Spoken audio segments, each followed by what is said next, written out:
Anime. I've liked anime since like 5th grade. You know, back then I watched a lot of Dragon Ball Z, One Piece, Naruto, Inuyasha, all the shonen stuff, and you know, I had a lot of fun watching them. So in this video I'm going to go through all of the anime that I've watched this year, give my thoughts on them, why I loved them, and hopefully we have some fun here. Alright, starting things strong with Cowboy Bebop. I kind of focused on some shorter animes this year, and this was one of them. And I know it's like a classic, and yeah, it did live up to the hype. The show basically follows the tale of 4 outcasts who end up grouped together. They don't necessarily like each other that much, but they each kind of go through their own journey, their own arc, and it's all great. The show has a lot of grit, it has a lot of action, but also has a lot of heartfelt moments, and it's just a very engaging, interesting anime that was a great watch start to finish. Yeah, just all the fight scenes, the ship design, the old technology blended into the future, just all of that stuff. It's really cool. The show just looks great. It's very detailed, very detailed. Just a great aesthetic all around. A lot of aesthetic combinations, like the music. The music is fire. Like all of just this hard big band jazz going on, just really enhances just everything. And there's even some somber songs, like this one. I don't remember the name, but I like this one. And there's also a ska song, which just makes things better. Cowboy Bebop is also a show that doesn't necessarily fall into a lot of the anime tropes that might alienate some people. I mean, there's some boob, there is breast, but guys, it involves the plot. It's part of her character. But yeah, like the show, I feel like it's the one anime that I can think of where like a non-anime fan could watch it. Like they could watch it and just enjoy it as a good, hard-hitting show. And yeah, it's basically Cowboy Bebop.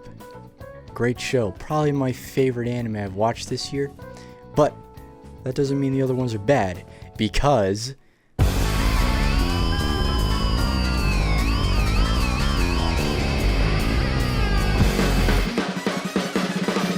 Spy X Family was the talk of the town, kind of in the summer. I think it came out in the summer. I forget. But it was one of the big anime releases this year, and it's good. I love it. Like, it's such a pitchable concept. It's like you got this girl who's psychic, and she gets adopted by a couple, and the couple's a fake couple. The dad is a spy, and the mom is an assassin, but the assassin doesn't know that the guy is a spy, and vice versa. But because the kid is psychic, she knows that they're sus, and you know, it's all weird, and there's this weird triangle dynamic, and it's all really fun and funny, and and Yor is really hot. It's all just great, and all of this creates just this really fun, like, honestly, just really heartwarming, like, it's just a really nice show. It's a funny show, just great concept, great characters. The humor is really nice. It's just nice. I feel like I keep saying nice all the time, but that's really what it is. It's just one of those concepts that just carries the show. And it's clever, it's fun, it's goofy, and like I said, heartfelt. Yeah, Spy X Family. Loved it. Would you know me? I actually start wearing lacy black panties for me? Better yet, would you tell me about it? And speaking of comedy anime, love Kayagasama, Love is War. I just call it Love is War. I don't even know how to spell this. Anyway, I learned of the show from my friend telling me about it. You know, he told me, it was like, oh, it's a really short comedy anime thing, and he told me about it, and I thought it sounded pretty cool, so I kept it in mind, and I watched it, and like this is honestly like one of my favorite animes. Like, the premise is basically you got this one guy and this one girl, and they're like in high school, and they like each other a lot. Like, they really like each other. They have it out for each other. They're all they can think about, but they're too prideful to confess. So, which is where the title comes from, because they're basically battling it out internally of how to get one another to confess. And that is the concept the whole time. It's like 2 seasons, but like, it doesn't get old, because for one, it's funny, and two, the side characters are also just super entertaining. Like, I don't remember names.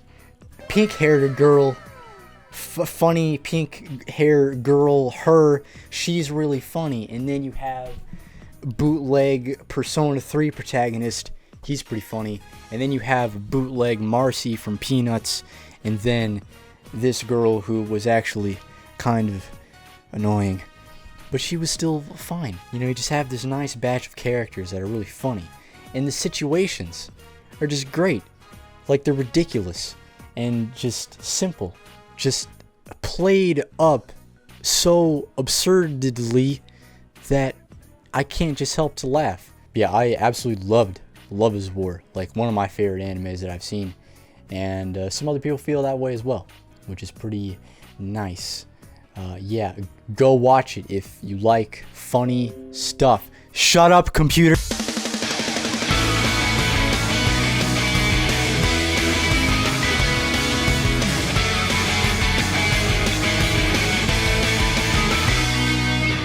Okay, Kill la Kill, banger. A friend of mine watched it, and again, shorter anime, just 1 season.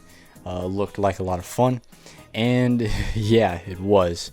The Studio Trigger animation is phenomenal. It's very insane. It's fast-paced. It's wacky. It's just great. Like, it's this style of animation that lends itself well to comedy and really bombastic action. Like, the action scenes here are really fun to watch, and this over-the-topness kind of applies to just the kind of the concept of the show in general, because it's kind of like every anime trope dumped into a show and dialed up to this absurd degree to where it becomes this very entertaining thing. Because, like, you have, again, you have this really over-the-top action, you have these really over-the-top weapons, these over-the-top concepts, like these clothes that grant these people these powers, and also breasts, lots of breasts. But it's played as a joke.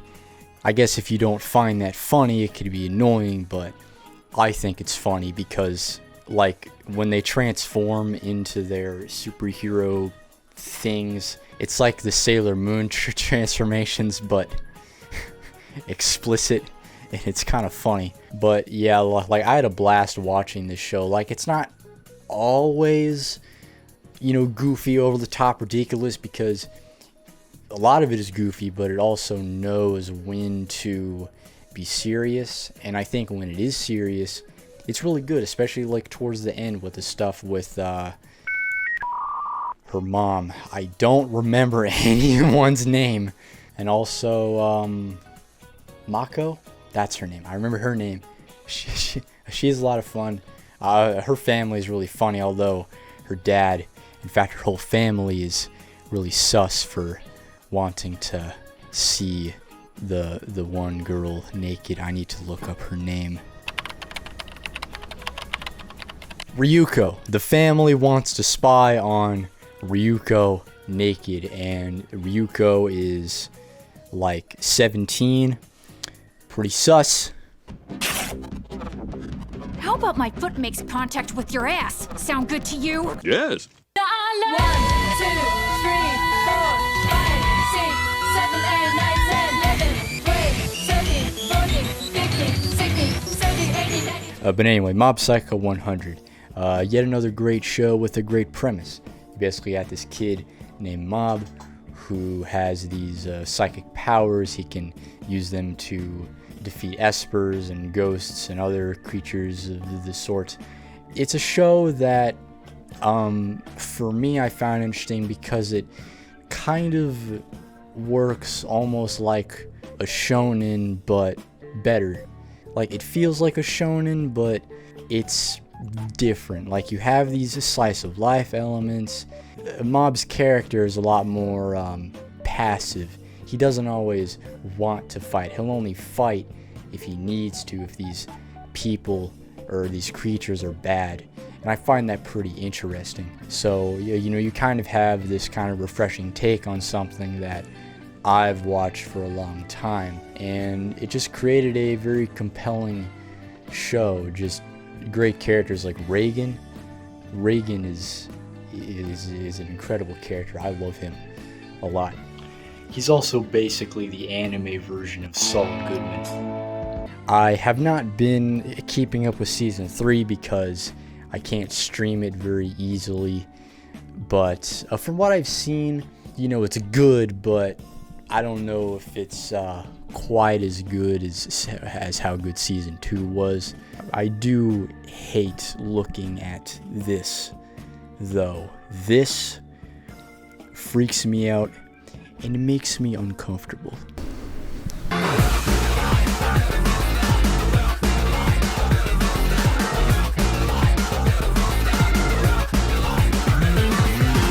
Chainsaw Man, along with Spy X Family, was one of the bigger anime releases this year from what I could tell. So I checked it out.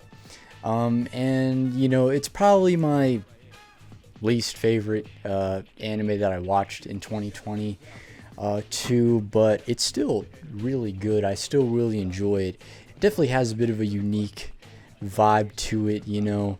It's very it's weird, it's a bit surreal. The characters are kind of strange. The environments are kind of gray.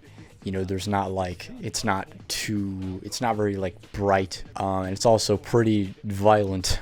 A lot of very bloody action, which is definitely a lot of fun. But yeah, you know, Denji, the main character, pretty fun. He's definitely, you know, that hot-headed anime boy protagonist, but he's also really, really horny. Basically, the one thing motivating him is sex. Look, you know, Makima, she's quite pretty, but something's off. Power's good though. Power is probably the best one.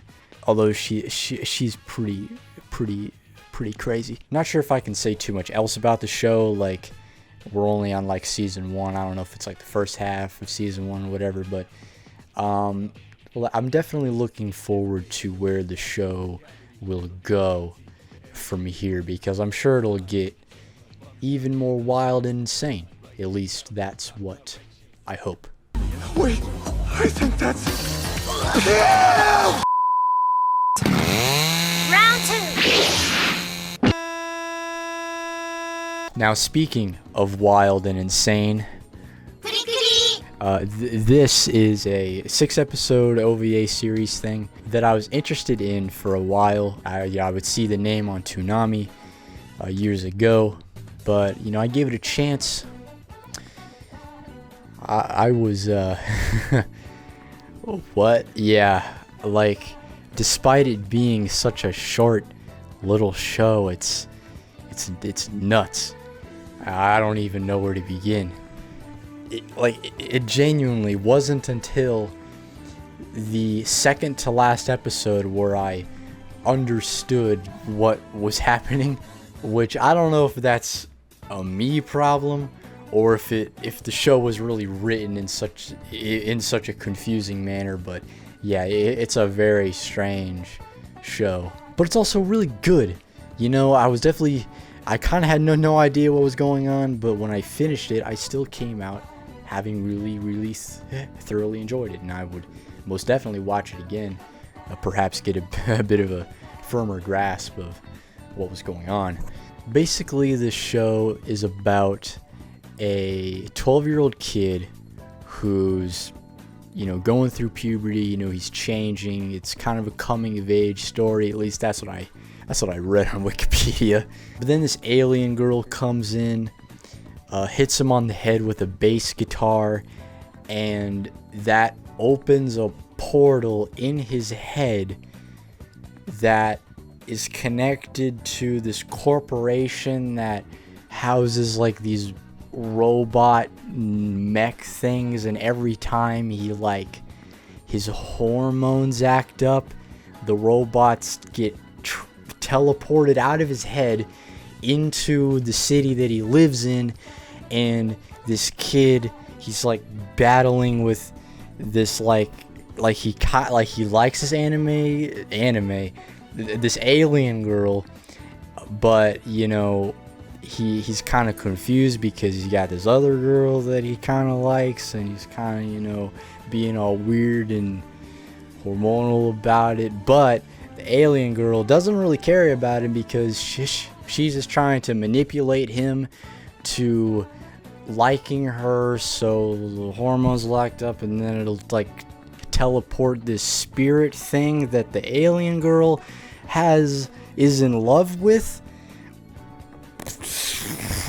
What? I don't know. I don't even. It's so weird, man. I've never really seen anything like it, but man, it's fun to watch anyway. For one, it's really well animated. I like the flat colors of it a lot. I think that looks pretty nice, and the music is great. Like this alternative rock soundtrack is really cool. It kind of has this distinct vibe to it. The action is fun. It's still a compelling story. It ends well. It's fun to watch. It's short, of course, and I'll definitely watch it again. You know, I didn't come away from it completely lost. I figured it out. But if you decide to watch it, keep that in mind, I guess. Just try and make sense of it, I guess. Might be harder. Or I'm just really dumb. It could really be either of those two things. Toonami is proud to present one of the greatest anime series of all time. Finally, where it belongs, Fooly Cooly. Next Saturday night at 2:30. Think smooth. Only Toonami on Adult Swim. And with that, that has been my 2022 anime experience. I had a lot of fun watching all these shows, kind of expanding my anime taste. It's something that I'm glad I did. And yeah, I'll definitely just continue to just explore and find new things over time.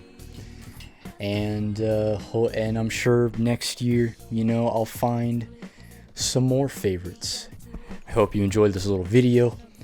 Kind of just an idea I had, just these kind of off-script green screen videos. I kind of have some other ideas that could work in this format.